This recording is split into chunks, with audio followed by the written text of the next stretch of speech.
बड़ी खुशी की बात है, तुम्हारी भाभी प्रेग्नेंट है। क्या? प्रेग्नेंट? प्रेग्नेंट कैसे हो सकती है? मेरी भैया की शादी को तो 1 ही हफ्ता हुआ है। डॉक्टर साहब दोबारा से ठीक से चेक करो। 1 हफ्ता? अरे यार ऐसे कैसे हो सकता है? ये कपड़ा हटाना थोड़ा।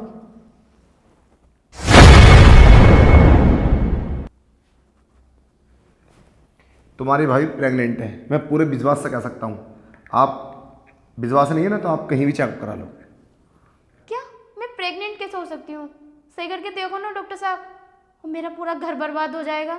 हाँ डॉक्टर साहब, मेरी भाभी सही कह रही हैं, तुम फिर से चेक करो ना। अगर तुम्हें विश्वास नहीं होता तो अल्ट्रासाउंड करा लो। भाई मेरी नॉलेज से तो ये प्रेग्नेंट हैं। वैसे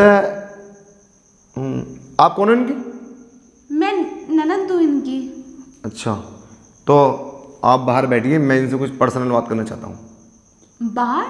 बाहर क्यों? मेरे सामने बात कर लो ना, मैं भी तो लेडीज ही हूँ।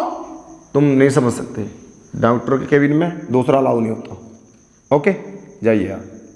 ठीक है भाभी, ख्याल रखना अपना। देखो, जो मैंने बोला वो सच है। नहीं डॉक्टर साहब, ये सच नहीं हो सकता। मैं प्रेग्नेंट कैसे? क्योंकि शादी से पहले मैंने ऐसा कुछ करा भी नहीं है। इम्पॉसिबल, मैं प्रेग्नेंट नहीं हो सकती। देखो, छुपाने से कुछ नहीं होता। कुछ नादानियाँ लड़की कर देती है जवानी में, तो वो सब कर देती हैं। आज तक तो ये बात नॉर्मल है, पर तुम घबराओ मत। मैं हूँ ना, मैं हर चीज़ का समाधान निकाल दूंगा। अगर तुम मेरे पास आई हो तो मैं डॉक्टर हूँ। किस काम का डॉक्टर हूँ?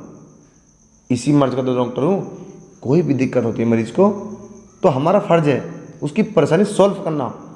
देखो, ये जो परेशानी है तुम्हारे साथ, ये इतनी बड़ी परेशानी है। एक तो तुम्हारी ननद को पता चल गया, अगर वो घर में जाकर बता देगी तुम्हारी ससुराल में तो तुम्हारा घर टूट जाएगा और तुम्हारा पति तो तुम्हें डिवोर्स दे देगा। अब बताओ, 8 दिन शादी को हुए, तो तुम्हारे पास एक रास्ता है बचने का। कहो तो बताऊं? हाँ बताओ डॉक्टर साहब। देखो, तुम मतलब मैं तुम्हें किस तरीके से समझाऊं, मैं खुद नहीं समझ पा रही हूँ। अच्छा, वैसे तुम, अगर मैं तुम्हें कुछ बताऊं तो कर सकती हो? हाँ बोलो। कुछ भी? हाँ कुछ भी।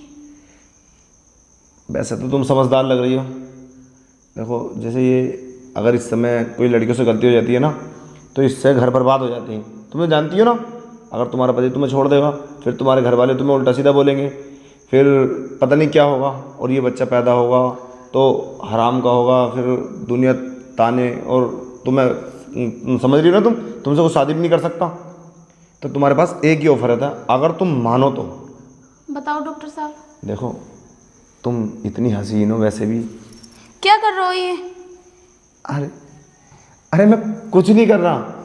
मैं ये सोच रहा हूँ कि तुम्हारा घर बच जाए और बना रहे तुम्हारा घर। अगर तुम्हारी ननद ने बता दिया जाके, वैसे तुम्हारी बात तो मानेगी नहीं, कहेगी तो नहीं अपने भाई से? तुम मना कर दोगी तो? नहीं।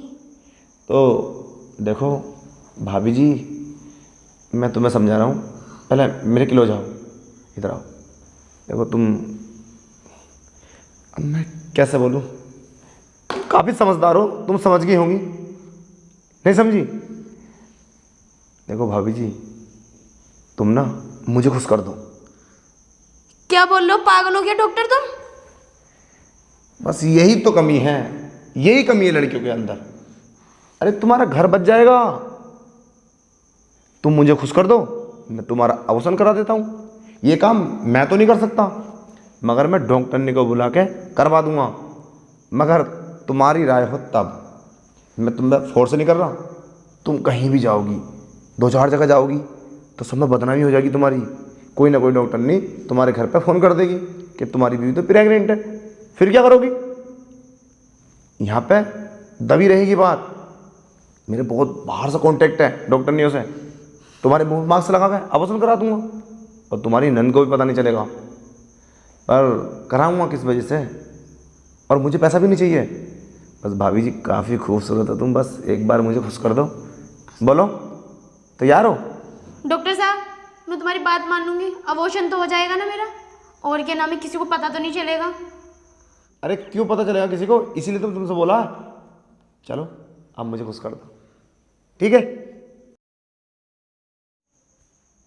क्या हो रहा है ये सब? हिना, कुछ भी तो नहीं। अरे वो कुछ बात चल रही थी। तुम कैसा आई? इस तरह से कौन सा इलाज होता है? अरे हिना, मुझे इलाज नहीं कराना है इस डॉक्टर से। चलो तुम घर चलो। हाँ भाभी, ऐसी ही बात है तो हम दूसरे डॉक्टर से चेकअप कराएंगे। चलो।